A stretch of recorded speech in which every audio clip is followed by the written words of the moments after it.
السلام علیکم۔ ویڈیو اچھی لگے تو اسے لائک اور شیئر ضرور کیا کریں۔ چینل کو سبسکرائب کریں۔ اگر ہاتھ یا پیر جل جائے تو فوراً پانی میں نمک گھول کر لگانے سے چھالا نہیں پڑے گا۔ اگر کسی قسم کا ساگ رکھنا ہو تو پہلے فریج میں تولیہ بچھا دیں، پھر اس کے اوپر ساگ وغیرہ رکھیے، ساگ خراب نہیں ہوگا۔ ملٹھی کھانسی کے لیے بہترین ہے۔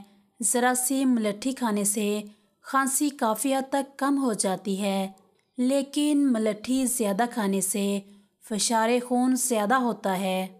چمڑے کا جوتا بدنما ہو جائے تو اس پر تارپین کا تیل ملنے سے جوتے کا رنگ بدنما نظر نہیں آئے گا، بلکہ رنگ دوبارہ نکھر آئے گا۔ اگر اچار خراب ہونے لگے تو اس میں لیموں کا عرق یا سرکہ شامل کرنے سے اچار خراب نہیں ہوتا۔